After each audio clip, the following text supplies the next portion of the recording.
दर्शकवृन्द नमस्कार। कार्यक्रम स्वस्थ जीवनको यो अर्को नयाँ श्रृङ्खलामा यहाँलाई हार्दिक स्वागत छ। कार्यक्रम लिएर हामी हरेक दिन आउने गर्छौँ यसै बेला एनटिभी प्लस, एनटिभी कोहलपुर र एनटिभी इटहरीबाट फरक समयमा यसै समयमा हामी यो कार्यक्रम लिएर आउने गर्छौँ। नेपाल सरकार स्वास्थ्य तथा जनसङ्ख्या मन्त्रालय, राष्ट्रिय स्वास्थ्य शिक्षा सूचना तथा सञ्चार केन्द्र र नेपाल टेलिभिजन बीचको सहकार्यमा निर्माण एवं प्रसारण गर्ने यो कार्यक्रममा हामी आम जनमानिसका स्वास्थ्य सम्बन्धी विभिन्न समस्याहरूका समाधान खोज्ने प्रयास गर्छौँ।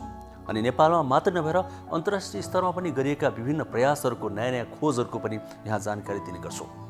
अनि नेपाल सरकारले चालेका कदमहरू अनि निजी स्तरबाट चालेका कदमहरूको पनि केही समीक्षा गर्ने गर्छौँ अनि केही सुझाव पनि पेश गर्ने गर्छौँ। जे होस्, तपाईँ हाम्रो जीवनसँग मेल खाने, तपाईँ हाम्रो जीवनलाई अत्यन्तै काम लाग्ने आवश्यक कुराहरू लिएर आउने गर्छौँ यो कार्यक्रममा हामी, विशेष गरी स्वास्थ्यको क्षेत्रमा।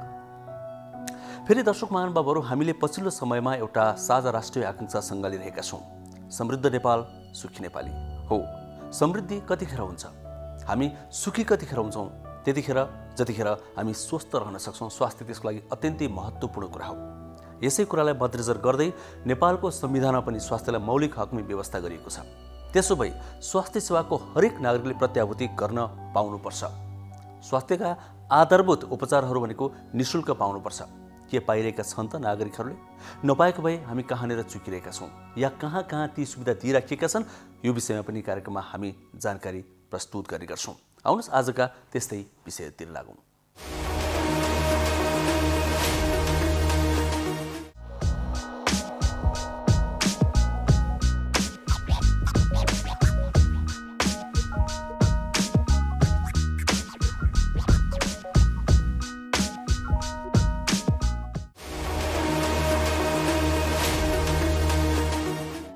दर्शकवृन्द, हामीले पछिल्लो समयमा कार्यक्रममा कोरोना भाइरसको सङ्क्रमणको विषयलाई बढी उठाइरहेका छौँ, किनभने यो अहिलेको आवश्यकता पनि हो। हामी सबैजनामा त्यो एक खालको डर पनि रहेको छ। तर डराउनु पर्दैन भनेर बेला बेला भनी गरेका छन् मनोवैज्ञानिक परामर्शदाताहरूले अनि चिकित्सकहरूले पनि। यद्यपि हामी त्यसबाट बाहिर निस्कन सकेका छैनौँ। त कोरोना भाइरसले निम्त्याउने रोग कोभिड-19 को उपचारका लागि विभिन्न उपायहरू अपनाइने क्रममा प्लाज्मा थेरापी पनि पछिल्लो समयमा प्रयोग गरिराखिएको छ, त्यसको अभ्यास गरिराखिएको छ। नेपालमा पनि त्यो अभ्यास सुरु भएको छ। विश्वको कुरा गर्दाखेरि, विश्वको तथ्याङ्क हेर्दाखेरि प्लाज्मा दान गरिएका व्यक्तिहरूमध्ये जो कोभिड-19 का बिरामी छन्, ती व्यक्तिहरूमध्ये 57% निको भएको तथ्याङ्कले देखाएको छ। भनेपछि यो भरपर्दो हुन सक्छ भन्ने कुरा पनि सङ्केत देखिएको छ। प्लाज्मा दान गर्न जो कोरोना सङ्क्रमित भएर निको भएका छन्, ती व्यक्तिहरूले प्लाज्मा दान गर्नु भनेको अर्को व्यक्तिलाई जीवनदान दिनु हो भन्ने एउटा यथार्थ कुरालाई मध्यनजर गर्दै प्लाज्मा दान गर्न एउटा अभियान नै सुरु गरिएको छ। त्यो अभियान के हो? त्यो अभियान कसका लागि हो? के तपाईँ हाम्रो लागि पनि त्यो अभियान लाभदायक हुन सक्छ कि?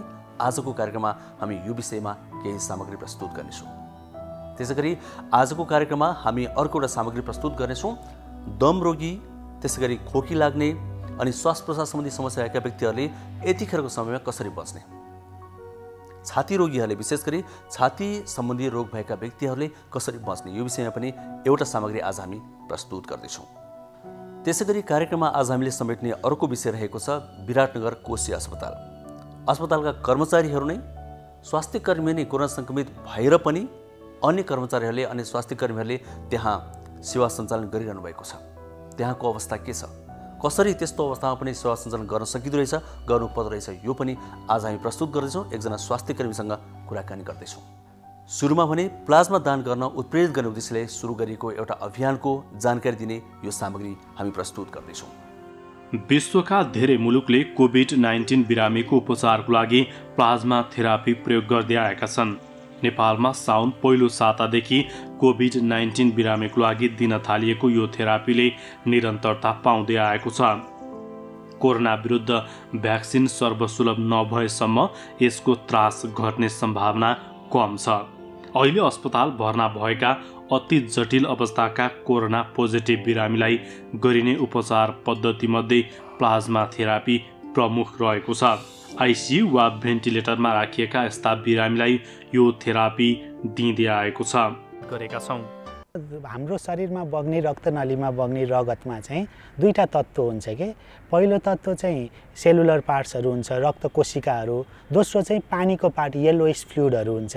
येलोइस फ्लुइडलाई चाहिँ लगभग 55% चाहिँ येलोइस फ्लुइड हुन्छ। त्यसलाई चाहिँ हामीले प्लाज्मा भन्छ। त्यो प्लाज्मामा चाहिँ हाम्रो शरीरमा चाहिने न्युट्रिएन्ट्सहरू, हार्मोन्सहरू हैन, अरू तत्त्वहरू, एन्टिबडिजहरू सबै रहेको हुन्छ। त्यसले चाहिँ शरीरसम्म लिएर जाने र शरीरबाट वेस्ट प्रोडक्टहरू पठाउने काम गर्छ। त्यसैलाई प्लाज्मा भन्छ। प्लाज्मा थेरापी भन्दाखेरि प्लाज्मा जुन यो येलोइस फ्लुइड छ शरीरमा भएको, रक्तनलीमा भएको, त्यसले गर्ने थेरापीहरू धेरै किसिमको थेरापीहरू हुन्छ। जस्तै रगत बगिराख्ने समस्याहरूको लागि, हेमोफिलियाको लागि गर्ने थेरापी पनि प्लाज्मा थेरापी नै हो हैन। जस्तै अब कुनै बातहरू जस्तो छ अटो इम्युन डिजिजहरुमा सबै प्लाज्मा नै फ्याँकेर नयाँ प्लाज्मा दिनुपर्छ, त्यसलाई पनि प्लाज्मा थेरापी नै भन्छ। तर अब अहिलेको परिप्रेक्ष्यमा चाहिँ यसलाई चाहिँ स्पेसिफिक टर्म चाहिँ कन्भलेसेन्ट प्लाज्मा थेरापी भन्छ। यसलाई चाहिँ कन्भलेसेन्ट प्लाज्मा थेरापी भन्दाखेरि चाहिँ के हो भने एकचोटि शरीरमा रोग लागिसकेपछि हाम्रो शरीरको इम्युन सिस्टम यस्तो छ कि योसँग हाम्रो शरीरले आफैले रोगसँग लड्न सक्ने क्षमता जगाउँछ हैन। अब एन्टिबडिजहरू बन्न थाल्छ। हाम्रो शरीरमा भएको ब्लड सेल्सले नै एन्टिबडिजहरू बनाउन थाल्छ, त्योसँग लड्न थाल्छ। हो अब कोरोना लाग्यो, कोभिड भएको बिरामीलाई अब हाम्रो शरीरको मतलब एन्टिबडी बनाएर त्यसलाई रोगसँग प्रतिरोधात्मक क्षमता जगायो। त्यो एन्टिबडी चाहिँ रोगसँग निको भयो, रोग लागेर निको भयो भनिसकेपछि त्यो एन्टिबडी चाहिँ भइरहेको छ शरीरमा हैन। त्यो एन्टिबडी चाहिँ त्यो बिरामीको निकालेर, निको भइसकेको डोनर निकालेर कोही क्रिटिकल्ली इल पेसेन्ट हैन, एकदम आइसियुमा भर्ना भएको बिरामी जो चाहिँ कोभिडसँग एकदम लडिरहेको छ, एकदम कम्पेन्सेट गर्नलाई गाह्रो भएको बिरामीलाई दिँदाखेरि चाहिँ कस्तो हुन्छ भने रोगसँग लड्न सक्ने इम्युनिटी पावर जगाउँछ हैन। शरीरसँग लड्छ, कोभिडसँग लड्छ भन्ने विश्वास छ, थ्योरी र प्र्याक्टिकल छ। त्यसैलाई चाहिँ कन्भलेसेन्ट प्लाज्मा थेरापी भन्छ अहिलेको। अब यो कोभिडको परिप्रेक्ष्यमा चाहिँ कस्तो छ भने यो कन्भलेसेन्ट प्लाज्मा थेरापी चलिआएको चाहिँ लगभग 100 वर्ष जस्तै भयो हैन। जस्तै स्पेनिस फ्लूहरूको बेलादेखि नै चलिआएको कुरा हो के यो। अब इबोला भाइरस अफ्रिकामा हुँदाखेरि पनि कन्भलेसेन्ट प्लाज्मा थेरापी नै युज भएको थियो। खास हामीले बुझ्नुपर्ने कुरा के छ भने भाइरल रोगहरुमा कुनै पनि औषधि चाहिँ हुँदैन, स्पेसिफिक औषधि हुँदैन। जस्तै एड्सको औषधि पनि बनाएको छ र छैन नि, यो पनि एउटा भाइरस हो हैन। अर्को हेपाटाइटिस सी, बीहरू हुन्छ नि, यसको कुनै पनि भाइरसको खास स्पेसिफिक ट्रिटमेन्ट हुँदैन। यसलाई गर्ने काउन्टर गर्ने सिम्प्टोमेटिक ट्रिटमेन्ट मात्र हो र योसँग अलिकति पुरा डेफिनेटिभ ट्रिटमेन्ट नभए पनि अलिअलि यसले सहयोग गर्ने भूमिका मात्र हो भाइरसको लागि हैन। त्यही भएर कन्भलेसेन्ट प्लाज्मा थेरापी पनि सहयोगी भूमिका मात्र हो हजुर, यो डेफिनेटिभ ट्रिटमेन्ट चाहिँ होइन। रोगसँग लड्न सक्ने क्षमता शरीरले आफैले जगायो भनेपछि त्यो जग्गाको इम्युनिटीलाई अर्कोमा ट्रान्सफर गर्दाखेरि चाहिँ त्यसले पनि रोगसँग लडिरहेको बिरामीलाई चाहिँ निको गर्छ भन्ने अवधारणाबाटै आएको हो यो चाहिँ है। अब यसले नेपालमा चाहिँ हाम्रो अवधारणा यो किन आयो, हामी रिसोर्सलेस कन्ट्री भयौँ हैन। अब प्लाज्मा भनेको प्लाज्मा कस्तो, हाम्रो रक्तदान गरेपछि नै प्लाज्मा हामी निकाल्न सक्छौँ के। यसको लागि कुनै ठुलो उपकरणहरू चाहिने, ठुलो जनशक्ति चाहिने होइन। अनि यसको एफोर्डेबिलिटी पनि हैन, यसको महँगो पनि छैन हैन। अनि लास्टमा कुनै पनि औषधि नै नभएको बेलामा चाहिँ हैन, कुनै अब औषधि नै छैन भनेपछि लास्ट अप्सनमा मात्र यसलाई लिएको छ हाम्रो हैन। त्यही भएर क्लिनिकल ट्रायल हुँदैछ। अब औषधि यो पनि एउटा तरिकाको औषधि नै हो नि। यो औषधि बन्ने प्रक्रिया भनेको वर्षौँदेखिको प्रक्रिया हो हैन, 2 वर्ष, 5 वर्ष, 10 वर्ष लाग्छ। त्यही भएर यसलाई चाहिँ डेफिनेटिभ ट्रिटमेन्ट नमाने पनि हाम्रो जस्तो देशमा चाहिँ जुन रिसोर्सलेस कन्ट्रीमा चाहिँ अरू अप्सनै छैन भनेपछि यसलाई हामीले सुरुवात गर्नु, यसलाई हामीले बुस्ट गर्नु चाहिँ जरुरी जस्तो लाग्छ हजुर। प्लाज्मा थेरापीको लागि कोरोना संक्रमण देखिएर निको भइसकेका व्यक्तिको रगतबाट छुट्याइएको एन्टिबडी सहितको प्लाज्मा अर्को संक्रमितलाई दिने गरिन्छ। गम्भीर बिरामीलाई उच्च एन्टिबडी भएको प्लाज्मा दिँदा मृत्युदर कम भएको छ। अस्पताल भर्ना भएको 72 घण्टाभित्रै प्लाज्मा थेरापी गरिएका अधिकांश बिरामी निको भएका छन्। नेपालमा पनि कोरोना भाइरसका संक्रमितलाई प्लाज्मा थेरापीले सकारात्मक परिणाम दिइरहेको छ। सरकारले पनि प्लाज्मा थेरापीको लागि उत्प्रेरित गरिरहेको छ। एउटा चाहिँ होल ब्लड डोनर, अर्को चाहिँ एफेरेसिस मेसिन भन्ने हुन्छ। होल ब्लड डोनर भनेको जसरी हामी ब्लड डोनेसन गर्छौँ त्यही तरिकाले एक पिण्ड ब्लड निकालिन्छ र त्यो ब्लडबाट आरबिसी, रातो रगत, जुन तत्त्वले हाम्रो रगतमा रातो बना दिन्छ, त्यो रातो आरबिसी छुट्याइन्छ र प्लेटलेट भने छुट्याइन्छ। दुईटा अलग अलग छुट्याएपछि बाँकी भएको जुन तरल पदार्थ हुन्छ त्यसलाई प्लाज्मा भन्छ र त्यो चाहिँ 350 ml एक पिन्ट निकाल्दाखेरि 200 ml जति प्लाज्मा बन्छ। त्यसरी चाहिँ एउटा यो कन्भेन्सनल मेथड हो, जुन परम्परागत मेथड हो हैन। त यसरी गर्दाखेरि एकजना व्यक्तिले दान गरेको ब्लडबाट एकजनालाई मात्रै उपचार गर्न पाउँछौँ हामी। अर्को विधि छ एफेरेसिस मेसिन हुन्छ।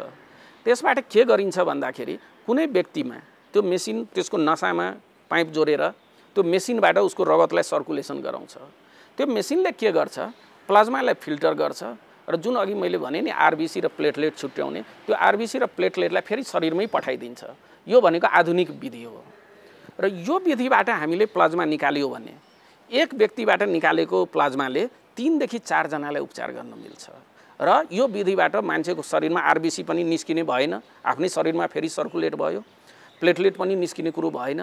त्यसले गर्दा त्यो व्यक्तिलाई खासै असर पर्दैन, डोनेसन गर्ने मान्छेलाई के पनि असर पर्दैन। ब्लड डोनेसन भन्दा पनि यो सुरक्षित विधि भयो क्या यो। र एउटाले दिएकोबाट हामी 3 देखि 4 जनालाई उपचार गर्न सक्छौँ। अब डोनरको के क्राइटेरिया छ, जस्तो कि त्यो व्यक्तिको पिसिआर पोजिटिभ भएको डकुमेन्टेसन हुनु पर्यो र लक्षण कम्प्लिट लक्षण हराएको कम्तीमा 2 हप्ता हुनु पर्यो। यदि कोही व्यक्ति एकदम स्वस्थ भइसक्नु भएको छ र लास्ट लक्षण भएको 2 हप्ता भएको छ भने र पिसिआर एउटा नेगेटिभ छ भने त्यो व्यक्तिले जुनसुकै व्यक्तिले पनि दिन पायो हैन। र त्यसमा पनि अलिकति हामीले के गरेका छौँ भन्दाखेरि विशेष गरी हामीले डोनर खोज्दाखेरि पुरुष डोनर मेल डोनर खोज्छौँ र फिमेल डोनर यदि हो भने कहिले पनि प्रेग्नेन्सी नभएको फिमेल खोज्छौँ हैन। त्यो भयो भने रियाक्सन हुने सम्भावना एकदम कम हुन्छ। अब विभिन्न अध्ययनहरू भएको छ कुन व्यक्तिमा एसिम्प्टोमेटिकमा कति एन्टिबडी हुन्छ र सिम्प्टोमेटिकमा कति एन्टिबडी हुन्छ, त्यसको धेरै अध्ययनहरू भएको छ। त्यसमा सिम्प्टोमेटिकमा अभियसली अलि बढी एन्टिबडी देखिन्छ।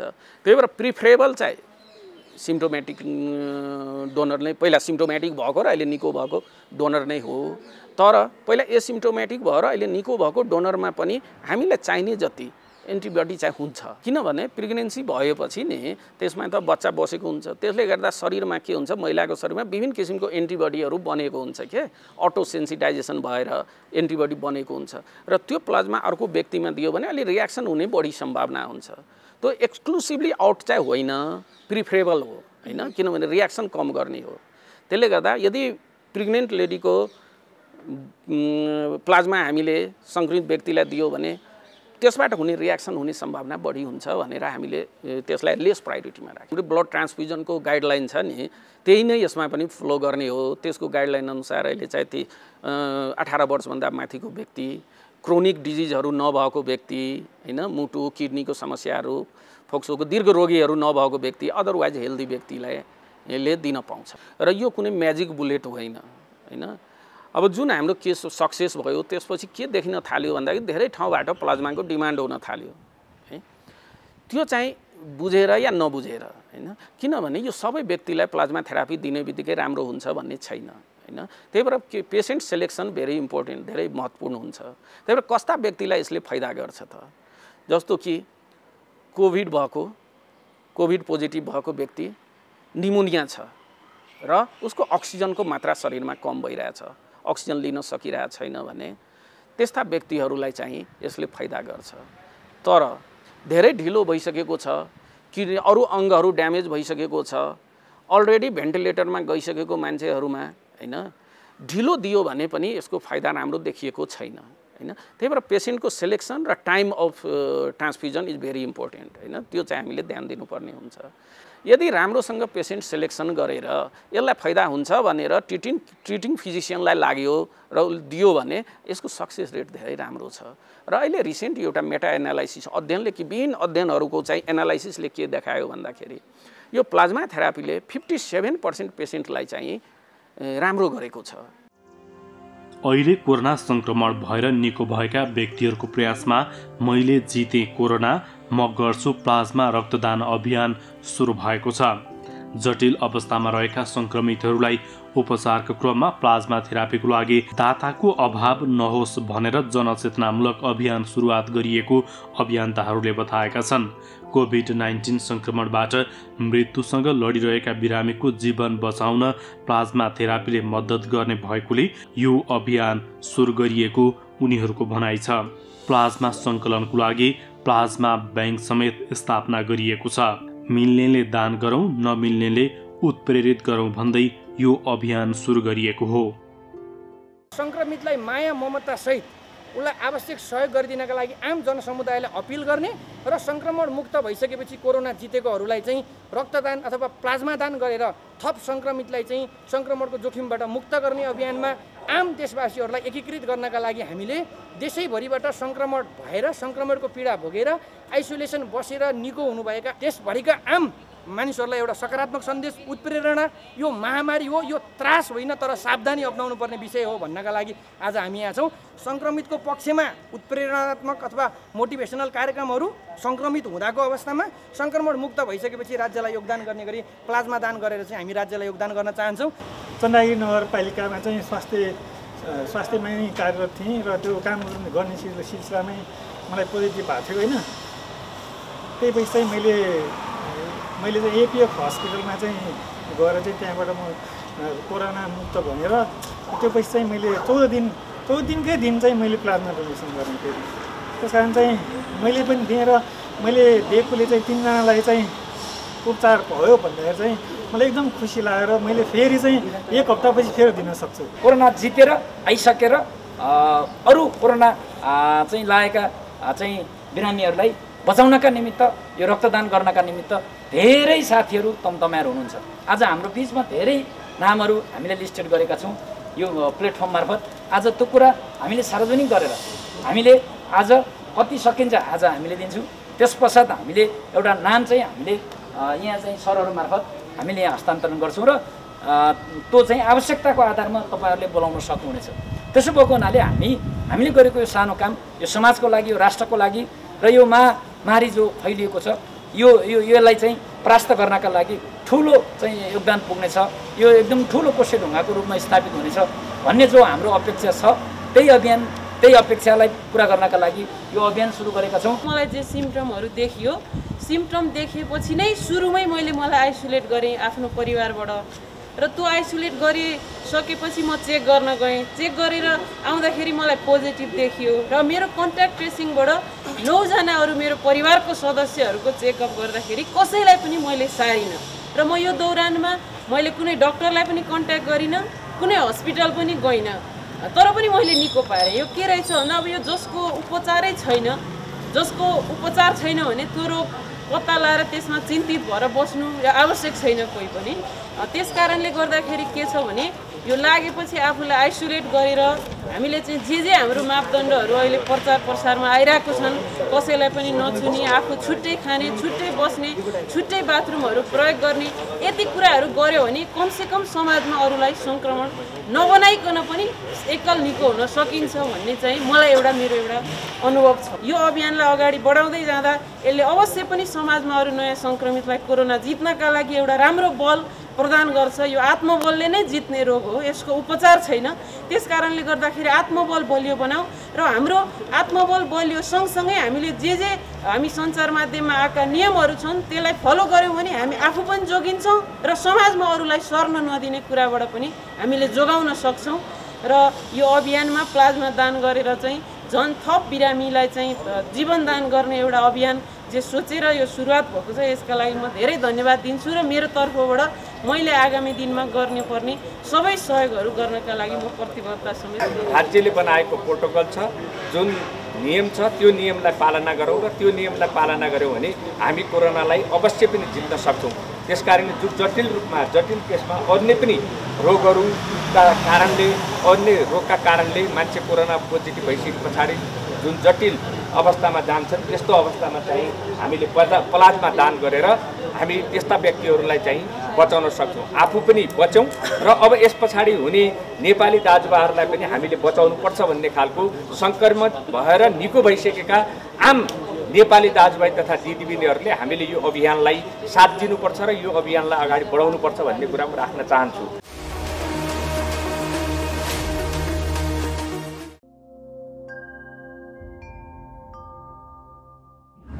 नमस्ते। कोभिड-19 यौन सम्पर्कबाट फैलिन्छ या फैलिँदैन भन्ने बारे अहिलेसम्म कुनै प्रमाण भेटिएको छैन। केही केसहरूमा भाइरस वीर्य वा शुक्राणुमा फेला परेको त छ, तर शुक्राणुमा भाइरस सक्रिय अवस्थामा रहेको वा नरहेको यकिन गर्न सकिएको छैन। त्यसैले अहिलेसम्म यो भाइरस यौन सम्पर्कबाट फैलिन्छ भन्ने कुराको कुनै प्रमाण छैन।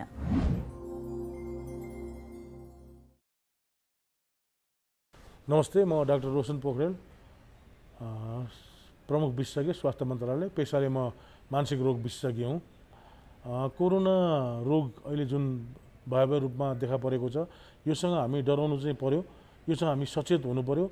तर के बुझ्नु पर्यो भने जुन चाहिँ अहिले यसले गर्दाखेरि डर त्रास देखिएको छ, त्यसलाई चाहिँ नलिकन अगाडि बढ्न सक्यौँ, यो निको हुन्छ। 95 देखि 98% कोरोना भएका व्यक्तिहरू पुरै निको हुन्छन्। नेपालमा त 99% नै निको हुने रेट छ। त्यही भएर निको हुन्छ, लागिहाल्यो भने आत्तिनु पर्दैन। खालि हामीले 3टा चिज SMS भन्छौँ, एउटा सामाजिक दूरी, मास्क लाउने र सेनिटाइज गर्ने अथवा बारम्बार हात धुने गर्न सक्यौँ र आफ्नो व्यवहारमा केही परिवर्तन गर्न सक्यौँ भने कोरोना लाग्दैन। लागिहाल्यो पनि यसको उपचार छैन। अटोमेटिक 14 दिनसम्म तपाईँले आफ्नो व्यवहारमा परिवर्तन गर्न सक्नुभयो र गाह्रो भएको खण्डमा अस्पताल जानुभयो भने यो निको हुन्छ भन्ने सन्देश चाहिँ सबैलाई दिन चाहन्छु।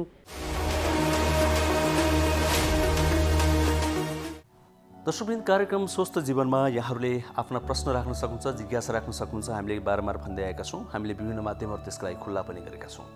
यहाँहरूले टेलिफोन गर्न सक्नुहुन्छ, SMS गर्न सक्नुहुन्छ, भाइबर मार्फत जोडिन सक्नुहुन्छ, हामीले इमेल गर्न सक्नुहुन्छ।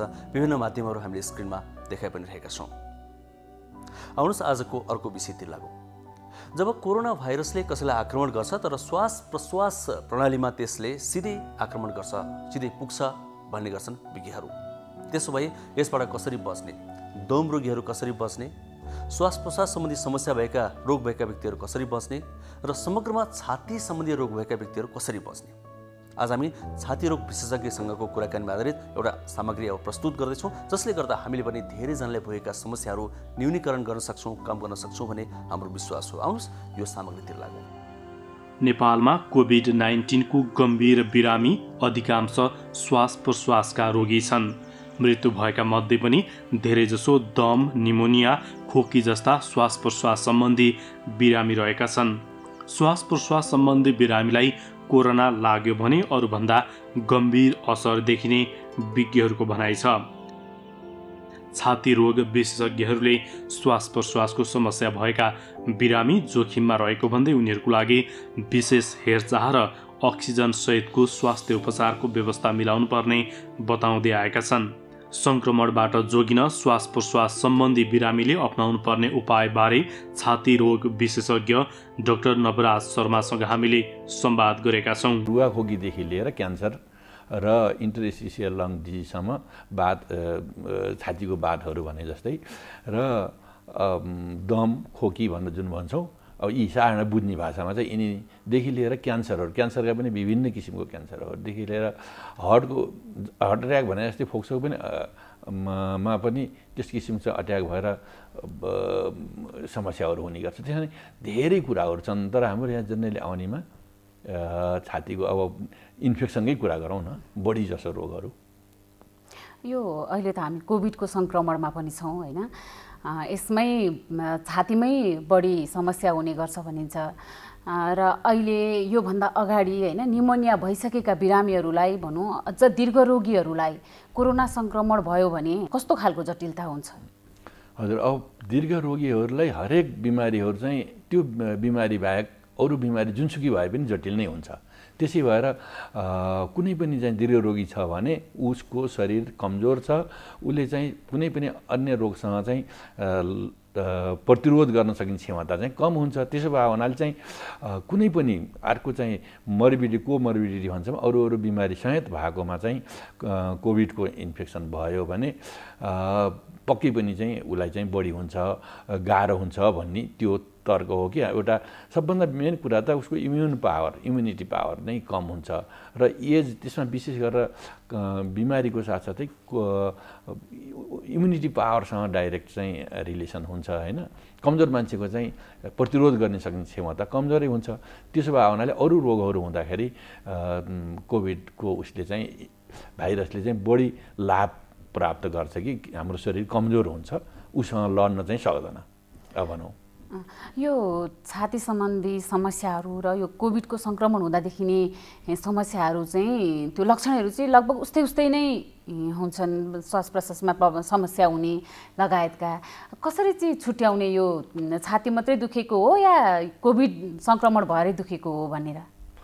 अब छाती दुखेकोलाई चाहिँ अहिलेसम्म चाहिँ सिम्टममा चाहिँ त्यसरी राखेको छैन होइन, तर चाहिँ के भने अहिले श्वास प्रश्वासमा समस्या हो, श्वास प्रश्वासमा गाह्रो हुने र खोकी लाग्ने, यो दुईटा कुरा चाहिँ सम्झिनुपर्ने कुरा हो। तर त्योभन्दा पहिला हाम्रो सबभन्दा के छ भने ज्वरो चाहिँ नम्बर 1 छ, त्यसपछि सेकेन्डमा चाहिँ सास फेर्न गाह्रो हुने, खोकी लाग्ने, त्यो छातीको इन्फेक्सन। अब त्यो किन हुन्छ भने यसको रुट अफ इन्ट्री बस्ने चाहिँ भित्र जाने चाहिँ किटाणुको ड्रपलेट इन्फेक्सन भन्छ। जस्तो म बोलिरहेको छु, बोल्दाखेरि छिटाहरू आउँछ मेरो उसबाट, अब यी छिटाहरू चाहिँ यहाँ हावामा उडिरहेको बेला अरूले इन्हेल गर्यो, अब त्यहाँ चाहिँ मलाई यदि कोभिड छ भने मलाई भाइरस इन्फेक्सन छ भने त्यहाँ जाने भयो।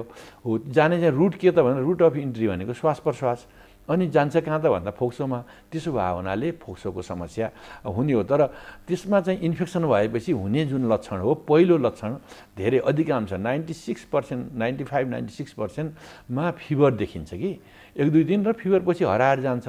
त्यसपछि त्यत्तिकैमा चाहिँ सिम्टमलेस पनि हुनसक्छ, कुनै लक्षणै नहुनसक्छ। अब लक्षण आयो भने प्रायः जसो 8-9 दिनपछि 10-11 दिनमा छातीको चाहिँ निमोनियाको जुन लक्षणहरू हुन् तिनीहरू देखिने। अब त्यो केस चाहिँ त्यो कन्डिसन चाहिँ एकदमै सिरियस कन्डिसनमा अब जान्छ त्यसपछिको कुराहरू। कोरोना सङ्क्रमण भयो भने फोक्सोमा दाग देखिन्छ भनिन्छ कि यो सत्य हो? हजुर, फोक्सोमा दाग सबैमा देखिँदैन। जस्तो चाहिँ माइल्ड किसिमको भन्छ जसले सिम्टमलेस भन्ने छन्, अथवा चाहिँ साधारण किसिमको जुन हामीहरूको कुनै लक्षणै छैन भन्ने छ नि, तिनीहरूमा कुनै केही देखिँदैन। मात्रै के भने निमोनिया, जब यो भाइरल निमोनिया, कुनै पनि चाहिँ भाइरसले इन्फेक्सन भएर हुने निमोनिया अथवा ब्याक्टेरियाले हुने निमोनियाको चाहिँ निमोनिया भयो भन्नाले भन्दाखेरि फोक्सोमा दाग देखिएर यहाँले भन्ने हो। निमोनिया मुख्य गरेर चाहिँ 3-4वटा कुराहरू छन्। निमोनिया भयो भने ज्वरो आउँछ, खोकी लाग्छ, सास फेर्न गाह्रो हुन्छ, कोखाहरू हान्छ भन्छ नि बच्चाहरूले, बच्चा बच्ची हो। अनि त्यस्तोको एक्सरे गऱ्यो भने एक्सरेमा चाहिँ दाग देखिन्छ। एक्सरेमा दाग देखेपछि निमोनिया कन्फर्म भयो। कतिपयमा एक्सरेमा नदेखिन सक्छ, सिटीमा। त्यही भएर अहिले बाहिर फेर्दा एक्सरेमा गर्न लाँदा सिटी नै गर्छन् सुरुदेखि नै।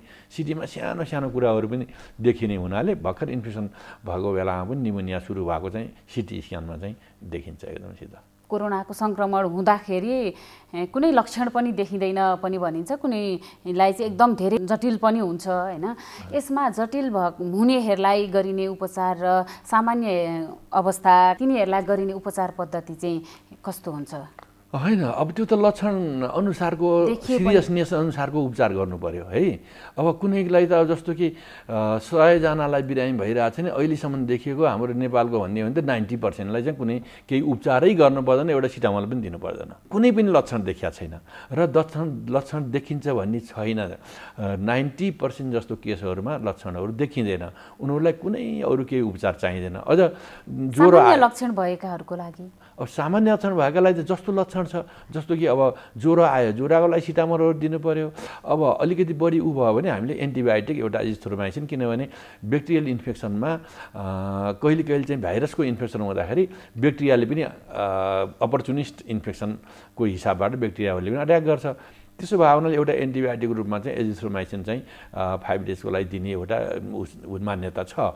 त्यही मात्रै हो, नत्र भने अरू चाहिँ चाहिँदैन। अब पछि सिरियस न जब निमोनिया भयो भने अब भाइरल निमोनियाको हिसाबबाट उपचार गर्नुपर्ने हुन्छ। कजेटिभ एजेन्टको कुन किसिमको एजेन्ट हो निमोनिया बनाउने धेरै यहाँ अहिलेसम्म हामीले यहाँ देखिने मानिसको मानव शरीरमा हुने रोगलाई नि सबै किटाणुले चाहिँ निमोनिया बनाउन सक्छ। त्यस कारणले कुन किसिमको एजेन्ट छ निमोनिया बनाउने, त्यसको फङ्गस छ भने फङ्गसको उपचार, भाइरस छ भने भाइरसको, ब्याक्टेरिया छ भने ब्याक्टेरिया, त्यसको उपचार गर्ने हो कि। त्यहाँ कोभिडको केसमा चाहिँ हामीले कोभिडको चाहिँ उपचार गर्ने सन्दर्भमा अहिले आएर यो अलि सिरियस किसिमको निमोनिया हुँदाखेरि प्लाज्मा थेरापी अब एकजना चाहिँ बिरामीलाई चाहिँ सन्चो भएका बिरामीहरूले दिएको प्लाज्माबाट त्यहाँ एन्टिबडी हुन्छ, त्यसले चाहिँ न्युट्रलाइज गरिदिन्छ भनेर त्यो प्लाज्मा थेरापी गर्ने। अनि रेमडेसिभिर भन्ने एउटा अहिले त्यो उसले चाहिँ भाइरसलाई नै किल गर्ने त्यस्तो किसिमको त होइन, अहिलेसम्म ट्रायलमै छ, उपचार गरिरहेको छन्। तर त्यसले रेप्लिकेसन भएर उसलाई बढ्नमा चाहिँ कम गरिदिएपछि शरीरले सङ्घर्ष गर्न सक्ने भयो। यसले कति % ठिक गर्छ? यति % भन्ने त अहिलेसम्म त्यसको बारेमै ट्रायलमै भएको औषधि हो र अहिलेसम्म त्यो प्रुफ नआइकन हामीले भनेको। तर केही मात्रामा चाहिँ अब त्यो प्रयोग गर्दाखेरि अहिले चाहिँ मान्छेहरू चाहिँ केहीजनाको मोर्टालिटी घटेको। अब 100 जनालाई उपचार गर्दाखेरि मानौँ कि 10 जना 20 जना मात्रै पनि बढी बाँचे भने ओहो यो औषधिले गरेछ काम भन्ने सोच्नुपर्ने स्थिति हुन्छ। त्यस्तै हिसाबबाट केही मात्रामा चाहिँ त्यो पनि त्यो प्रयोग गर्दैमा हाम्रो स्योर लाइफ सेभ हुन्छ भन्ने चाहिँ छैन। डाक्टर साहब छन् यो सुर्तीजन्य पदार्थ अनि लागु पदार्थ सेवन गर्नेहरू जो हुनुहुन्छ होइन, उहाँहरूलाई चाहिँ कोभिड सङ्क्रमण भयो भने जटिलता हुने सम्भावना कतिको हुन्छ? अब यसको चाहिँ अहिलेसम्म कोभिडको बारेमा त अब पछि धेरै कुराहरू रिसर्च गरेर आउनु पर्यो होइन। अहिलेसम्म डाइरेक्ट रिलेसन भने अब अल्कोहलसँग डाइरेक्ट रिलेसन त त्यस्तो केही छैन। अब धुम्रपान मद्यपान स्वास्थ्यलाई हानिकारक भन्ने हिसाबबाट हो। तर हजुर अब धुम्रपान सुर्तीजन्य कुरामा पनि के छ भने स्मोकिङ 100% त्यसले खराब त गर्छ। अब टोब्याको चुइङ पनि फेरि सुर्तीजन्यमा आउँछ, त्यसले मुटुतिर जति असर गर्छ त्यति चाहिँ फोसोतिर गर्ने चिज होइन। जस्तो कि तर चुरोट स्मोकिङ चाहिँ चुरोट बिडी तिनीहरूले चाहिँ पक्कै पनि एकदमैसित उसलाई भाइरसलाई चाहिँ सहयोग गर्न चाहिँ मद्दत गर्छ भनौँ, किन फोक्सो हाम्रो कमजोर हुन्छ नि त्यस बेलामा। हामीले यो कोरोना सङ्क्रमणबाट बच्नको लागि कस्तो किसिमको खानपान अनि जीवन पद्धति अपनाउनु पर्ला? अब यसको लागि यही भनेर चाहिँ डेफिनेटली यस्तो भएपछि मान्छेहरूले त्यही नै गर्थे, आरामले चाहिँ उ गरिन्थ्यो। पहिलेका चाहिँ ऋषि महर्षिहरूले जङ्गलमा बस्थे होइन, तिनी 100 वर्षसम्म बाँच्यो, जडीबुटीमा देखाएर उ गर्थे, खासै यही भन्ने उ थिएन हो। अब त्यस किसिमको त यही भन्न त छैन। तर के भनेपछि सबभन्दा चाहिँ राम्रो आचार विहार भन्छ नि, जस्तो कुरा गर्नु अब मद्यपान धुम्रपानहरू त्यो गर्नु भएन। अब अलिकति चाहिँ चाँडै अरू बिमारीहरू केही भयो भने त्यो बिमारीहरूको तुरुन्त उपचार गर्नु पर्यो। अब खानपिनमा चाहिँ फलफुलहरू हरियो सागपात अब यी कुराहरू चाहिँ हाम्रो खानापानमा हुनु पर्यो। अब यी जडीबुटीहरू अनि यसका कुराहरू छन्, बेसारको कुरा। बेसार चाहिँ युनिभर्सल यो एन्टिअक्सिडेन्ट भन्नुको रूपमा मानिन्छ कि एकदम त्यो चाहिँ मान्यता हो अहिलेदेखि होइन, धेरै पहिलेदेखि नै हो। हाम्रो जस्तो सुत्केरी महिलाहरूलाई चाहिँ पहिलेदेखि हाम्रा कुराहरू चाहिँ एकदम सही कुरा मैले पढ्दाखेरि थाहा पाइयो कि एन्टिअक्सिडेन्टको राम्रो काम गर्ने रहेछ यो अहिले त जुन काँचो बेसारले। त्यसो भए हुनाले चाहिँ त्योहरू चाहिँ छ। त्यस्तै किसिमले अरू पनि जडीबुटीहरू जो छन् तिनीहरूले एन्टिअक्सिडेन्टको रूपमा काम गर्ने, शरीरलाई चाहिँ अलिकति प्रतिरोधात्मक शक्ति बढाउनलाई मद्दत गर्ने केही छन् भने तिनी सबैले मद्दत गर्ने काम गर्ने हो। तर त्यति गर्दैमा हामी सेफ हुन्छ भन्ने कुरा छैन। सबभन्दा सेफ हुनलाई त हामी शरीरभित्र किटाणुलाई पस्न दिनु भएन, भाइरसलाई। सबभन्दा मुख्य कुरा नै त्यही हो। अहिलेको अवस्थामा कतिपय बिरामीहरू, छातीसँग सम्बन्धित बिरामीहरू पनि अस्पताल आउन सकिरहनु भएको छैन होइन। छाती सम्बन्धी कस्ता समस्या भएमा चाहिँ अनिवार्य रूपमा अस्पताल आउनुपर्छ? हो, अहिलेसम्म हामीसँग पनि जति पनि बिरामीहरू सदा एकदम भिडै हुन्थ्यो नि, अहिले छैन। र कयौँ बिरामीहरू मेरा पनि आफ्ना बिरामीहरूले फोनबाटै सबै उ गर्नुहुन्छ। उहाँको लक्षणहरूको हिसाबमा हामी उपचार गर्छौँ र सबै अहिले अस्पताल चाहिँ दौडिहाल्नुपर्ने जरुरत पनि हुँदैन। तर के भनेपछि जब सास फेर्न गाह्रो भयो, अब उहाँहरूले फिल गर्ने ज्वरो आयो, सास फेर्न गाह्रो भयो, खोकी लाग्यो, यो तीनवटा कुरा छ भने अनिवार्य रूपमा चाहिँ हस्पिटल सम्पर्क गर्नुपर्ने हुन्छ है। नत्र भने चाहिँ साधारण अलिअलि रुगाखोकी छ त्यस्तो छ माथि भनेपछि दौडिहाल्नुपर्ने होइन। तर ज्वरो आयो भने अलिकति सिरियस, किन 85-86% चाहिँ ज्वरो आउने केसहरू कोभिडमा देखिएका ऊ छ कि। त्यसो भने ज्वरो अनि त्यसपछि सास फेर्न गाह्रो भने, खोकी लाग्ने भने, खोकी पनि छ, त्यसपछि सास फेर्नै गाह्रो भने भनेको अलिक सिरियस समस्या नै हो। त्यस्तो अवस्थामा आउनुपर्छ हस्पिटलमा। आपतकालीन अवस्था भनौँ, जुन आपतकालीन अवस्था पनि छैन तर पनि केही हदसम्म चाहिँ उहाँहरू पीडित हुनुहुन्छ, उहाँहरूले चाहिँ के गर्नु पर्ला? उहाँहरूले आफ्नो चाहिँ पहिलेदेखिको उपचार गरेर चिनिया डाक्टर साहबहरू हुन्छ भनेपछि उहाँहरूसँग सल्लाह लिने फोनबाट पनि गर्न सकिन्छ होइन। आएर सल्लाह लिएर त्यसअनुसार म त के भन्ने गर्छु भने मेडिकलमा जानुहोस् अनि म औषधि बताइदिन्छु, उसले मेडिकलले औषधि दिन्छ, त्यहाँदेखि लिनुहोस् है। अब एउटा तरिका त्यो पनि छ। र अलिकति बढी समस्या भयो भने हस्पिटलमा जानैलाई गाह्रो त केही छैन। जति डराउनु भएको छ नि हस्पिटल जानलाई, त्यति डराउनु पर्ने चाहिँ जरुरत त चाहिँ छैन। किन भनेपछि हस्पिटल सबै कोरोनाका भाइरसले के अरे बिरामीले भरिया छन् भन्ने चाहिँ होइन। अब कोभिड हस्पिटलमा त सबै त्यही बिरामी नै हुने भए सो त त्यसै उसकै लागि नै कोभिडको केसहरूको लागि नै राख्नको लागि होइन भने अरू हस्पिटलहरूमा चाहिँ त्यसरी चाहिँ साह्रै डराउनु पर्ने छैन। सानोतिनो बिरामी भन्दा भने अलिक गाह्रो भएर फेरि चाहिँ ज्यान पनि जान सक्छ।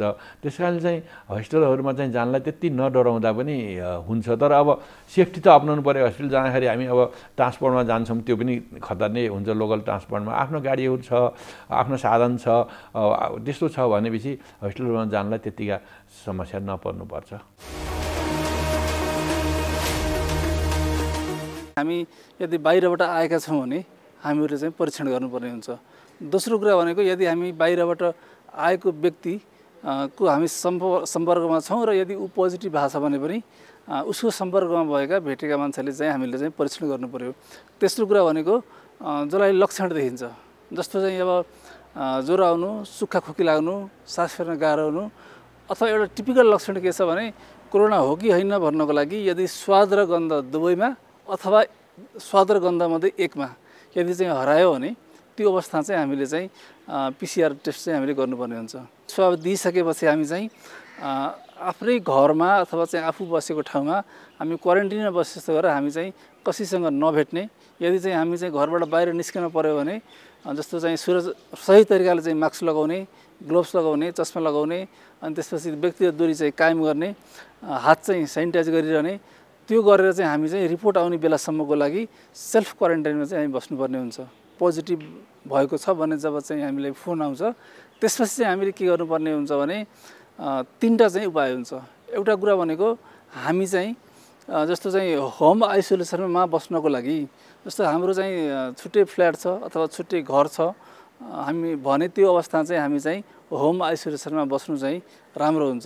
यदि चाहिँ हामीलाई होम आइसोलेसनमा बस्ने चाहिँ वातावरण छैन अथवा हामीले एउटा अथवा दुईवटा कोठा लिएका छौँ, धेरैजना परिवार छौँ भने दोस्रो विकल्प भनेको हामी आइसोलेसन केन्द्रमा जाने र हामीले चाहिँ ओडासँग सम्पर्क गर्ने अथवा चाहिँ हामीलाई जसले फोन गर्नुहुन्छ उहाँसँग सम्पर्क गर्ने र आइसोलेसन केन्द्रमा जाने। र तेस्रो भनेको यदि हामीलाई कडा लक्षण देखिएको छ भने त्यो अवस्थामा हामीहरू चाहिँ हस्पिटल नजाने। यसरी चाहिँ हामीले चाहिँ आफूलाई चाहिँ म्यानेज गर्नुपर्ने हुन्छ। नमस्कार, म डाक्टर प्रदीप गिमाली, नेपाल स्वास्थ्य अनुसन्धान परिषदको कार्यकारी प्रमुख हिसाबले बोल्दैछु कि अहिलेको महामारीको अवस्थामा कुनै पनि भ्याक्सिन अथवा ड्रगहरू यसको उपचारको लागि अथवा प्रिभेन्सनको लागि चाहिँ फाइनल भएको नभएको अवस्थामा अहिले जुन नेपाल सरकार स्वास्थ्य मन्त्रालयले तयार गरेको छ जनस्वास्थ्यका मापदण्डहरू, त्यसमा तीनटा कुराहरू छन्। त्यो भनेको एउटा सोसल डिस्टेन्सिङ, भौतिक दूरी, पहिला सामाजिक दूरी भनिन्थ्यो, त्यसपछि गएर मास्कको उचित प्रयोग, विभिन्न खालका मास्कहरू छन्, र त्यसपछि सेनिटाइजर अथवा सेनिटाइजेसन भन्दाखेरि यी तीनटा कुराहरू अनिवार्य रूपमा चाहिँ पब्लिकले पालना गर्नुपर्छ भनिएको छ। यो जनस्वास्थ्यको मापदण्ड हो र त्यो प्रयोग भएन भने चाहिँ यसको कानुनी चाहिँ तपाईँको दायरामा आउनुपर्छ भनिएको छ। र यही क्रममा स्वास्थ्य मन्त्रालयको रिक्वेस्टमा नेपाल स्वास्थ्य अनुसन्धान परिषदले काठमाडौँभित्रका विभिन्न सङ्घ संस्थाहरू, त्यसपछि गएर चाहिँ तपाईँको पब्लिक प्लेसेसहरू अथवा सपिङ मल, होइन बस स्ट्यान्ड लगायतका ठाउँमा चाहिँ गएर हामीले विभिन्न ठाउँमा चाहिँ अध्ययन गरेको काठमाडौँमा एनएचआरसीको लिडरसिपमा। र त्यहाँ हामीले अध्ययन गर्दा के देखियो भने सामाजिक दूरीको अवस्था हेऱ्यौँ, मास्कको चाहिँ प्रयोग कस्तो छ भनेर हेऱ्यौँ, र त्यसै सेनिटाइजेसनको अवस्था कस्तो छ भने त्यसमा के देखेको छ भने जम्मा हामीले चाहिँ लिएका चाहिँ 45 डाटामध्ये होइन 72% चाहिँ तपाईँको मानिसहरूले मास्क लगाउनुहुन्छ भनेको अर्थ 27.समथिङले मास्क लगाएको छैन, 28% भनौँ होइन, मास्क लगाएको छैन। त्यस्तै गरी चाहिँ तपाईँको सेनिटाइजको स्थिति हेर्दाखेरि 60% चाहिँ हात सेनिटाइजेसन गरेको छ हरेकचोटि काममा भन्ने देखिएको छ। र सोसल डिस्टेन्सिङको हामी कुरा गऱ्यौँ, सामाजिक दूरी भौतिक दूरीको कुरा गऱ्यौँ। भौतिक दूरीको कुरा गर्दाखेरि हामीले भौतिक दूरीको त 2 मिटरको बिचमा हुनुपर्छ भनिएको छ, अवस्थामा जाँदाखेरि चाहिँ त्यो चाहिँ ग्याप राखिएको छ होइन। तर प्रयोग गरेको मान्छे एकदम थोरै देखियो कि तपाईँको चाहिँ गएर 31% मान्छेहरूमा मात्र चाहिँ तपाईँको चाहिँ गएर भौतिक दूरीको उचित प्रयोग गरेको देखियो। र अहिलेको जस्तो महामारीको अवस्थामा मैले यहाँलाई पनि भने prevention is better than cure भन्ने कुरा चाहिँलाई आत्मसात गर्नु चाहिँ जरुरी देखिन्छ र यसरी चाहिँ तपाईँको चाहिँ गएर हामीले यसलाई पालन नगर्दाखेरि रोगहरू चाहिँ हामीले घरमै बसेर निम्ताएका हुन्छौँ र हरेकचोटि चाहिँ अब के बुझ्नु पऱ्यो भने हरेक व्यक्तिले मसँग कोही नजिक आउँदैछ भने त्यो मान्छे 2 मिटर बिचमा छ कि छैन ग्यापमा बस्नुहोस् भन्ने चाहिँ भन्नु पऱ्यो माइन्ड गर्नु भएन आउनुले पनि र मास्कको उचित प्रयोग गर्नुपर्छ भनेर सम्झाउनु पऱ्यो गर्न लगाउनु पऱ्यो भन्नु पऱ्यो हरेक व्यक्तिको दायित्व र सेनिटाइजेसनमा चाहिँ हामी चाहिँ सचेत हुनु पऱ्यो गर्दाखेरि के भन्नु पर्ने अर्कोलाई पनि कोरोना लागिसकेको छ मलाई लाग्न सक्छ भनेर त्यो खालको चाहिँ तपाईँको चाहिँ मापदण्ड फलो गर्यो भने हामीलाई कोरोना लाग्ने सम्भावना अत्यन्त न्यून हुन्छ त्यस कारणले गर्दा यो औषधि भ्याक्सिनको लागि पछि कुद्नु पर्दैन र जनस्वास्थ्यको मापदण्ड फलो गरौँ र यसमै भलाइ छ एज अ डाक्टरको नाताले एज अ रिसर्चरको नाताले रिसर्चबाट पनि देखिएको छ होइन तपाईँको चाहिँ तथ्यले पनि भनेको कुरा भन्दाखेरि यहाँहरूलाई यो आग्रह गर्न चाहन्छु नेपाल स्वास्थ्य अनुसन्धान परिषदको तर्फबाट र एउटा व्यक्तिगत डाक्टरको तर्फबाट धन्यवाद।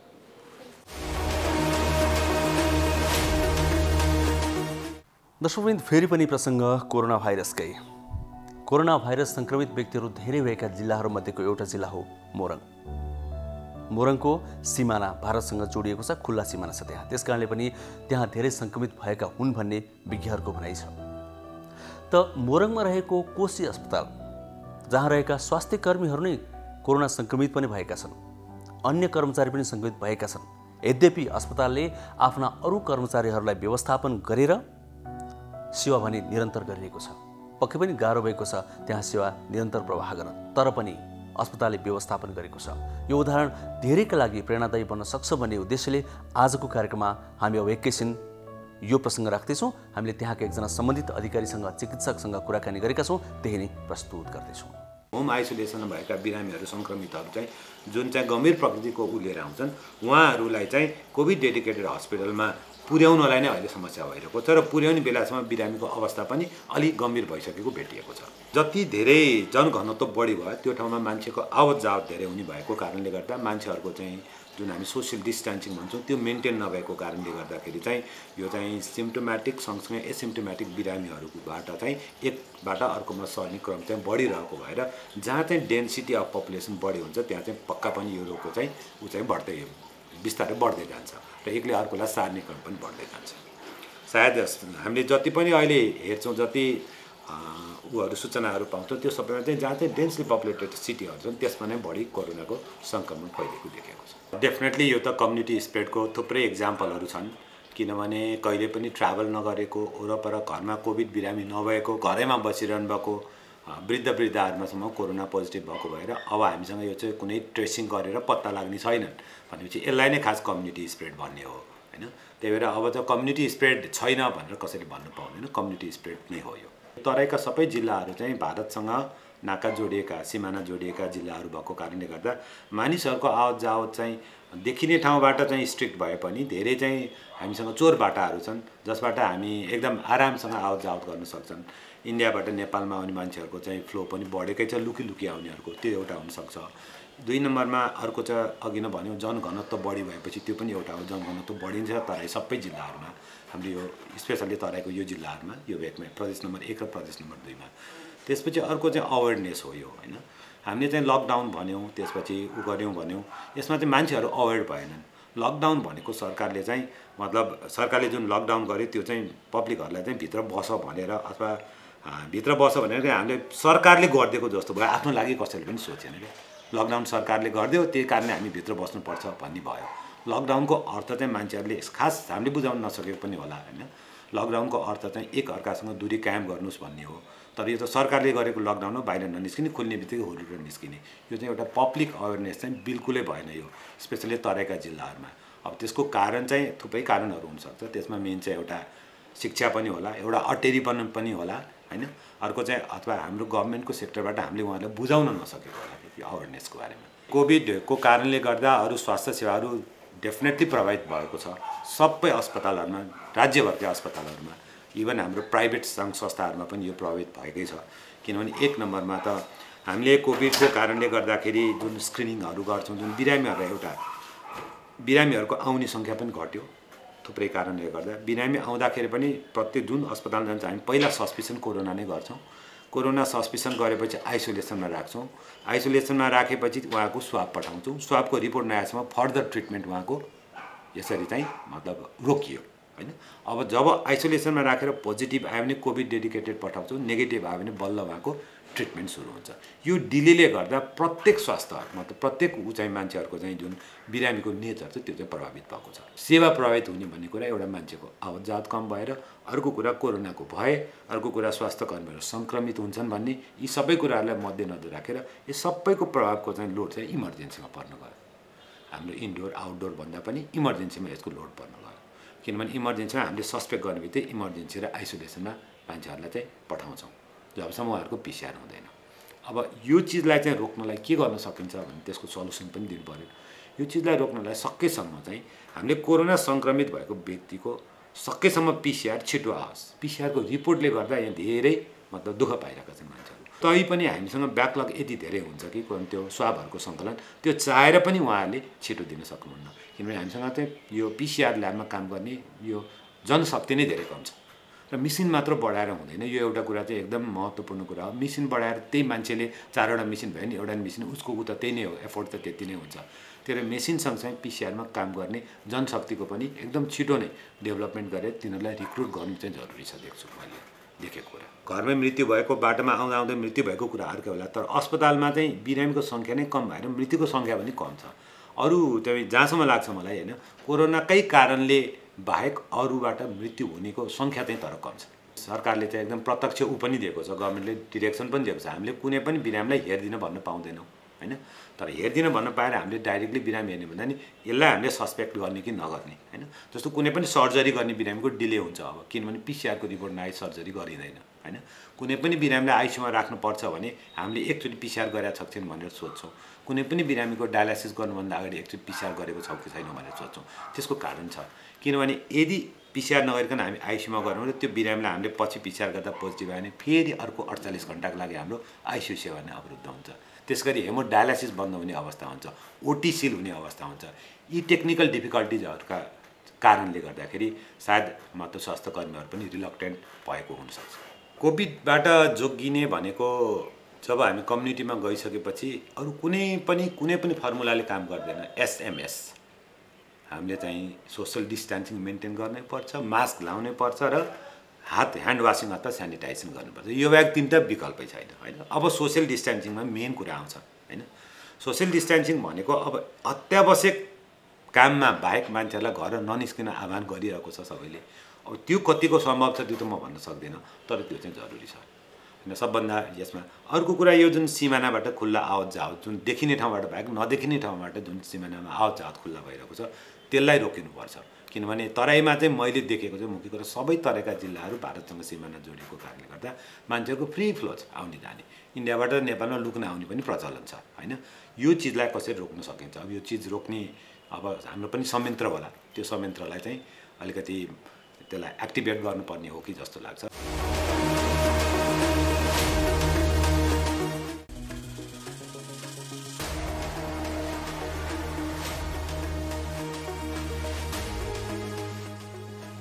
कार्यक्रम स्वस्थ जीवन हरेक दिन एनटिभी प्लसबाट बिहान 7 देखि 8 बजेसम्म र पुनः साँझ 5 देखि 6 बजेसम्म, एनटिभी कोहलपुरबाट दिउँसो 1 देखि 2 बजेसम्म र एनटिभी इटहरीबाट दिउँसो 2 देखि 3 बजेसम्म प्रसारण हुने गरेको छ। स्वास्थ्य सम्बन्धी यहाँहरूको कुनै जिज्ञासा या समस्या भएमा हामी सम्बन्धित विज्ञहरूबाट समाधान खोजी कार्यक्रममा प्रसारण गर्नेछौँ। हामीलाई सम्पर्क गर्ने माध्यमहरू यस प्रकार छन्: फोन, एसएमएस तथा भाइबरको लागि 98 43 52 93 97, इमेल swasthjivan@ntv.org.np। यस कार्यक्रमको बारेमा आफ्नो सल्लाह, सुझाव र प्रतिक्रिया पनि यहाँहरूले यिनै माध्यम मार्फत दिन सक्नुहुनेछ। साथै कार्यक्रममा के कस्ता सामग्री, विषय वा विज्ञहरू समेट्नु पर्ला भन्ने विषयमा पनि सुझाव दिन सक्नुहुन्छ। कार्यक्रम यहाँहरूले सामाजिक सञ्जाल मार्फत पनि हेर्न सक्नुहुनेछ। YouTube Nepal television, mobile application Nepal television, Facebook facebook.com/neptv2041।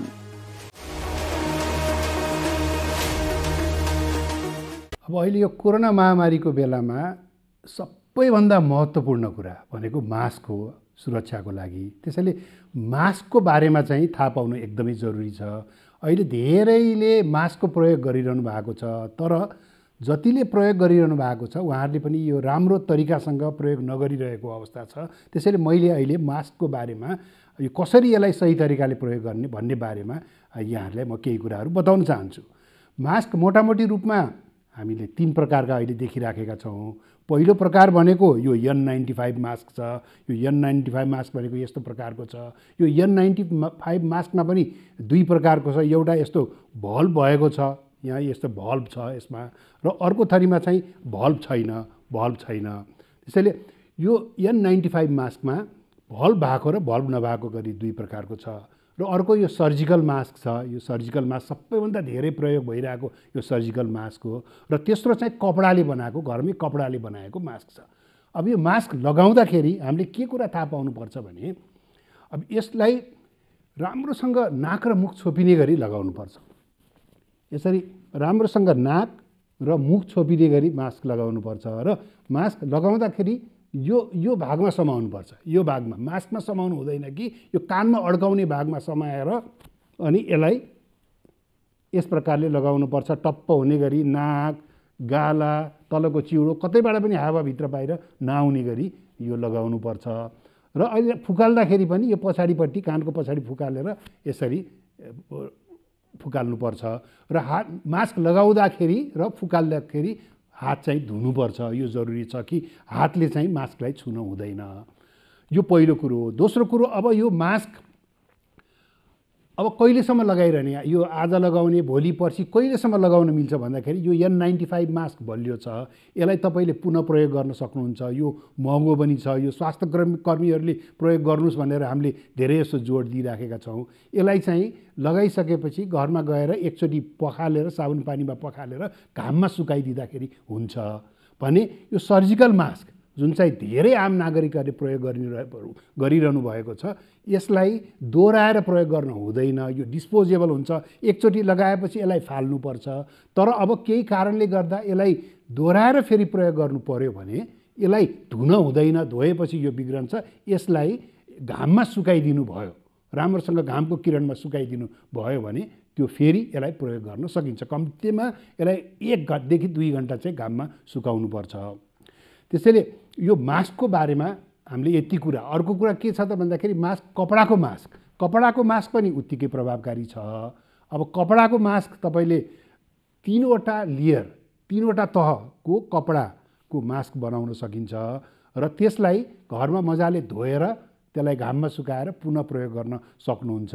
त्यसैले मास्कै नलगाउनुभन्दा जस्तो प्रकारको मास्क भए पनि मास्क लगाउन उचित हुन्छ।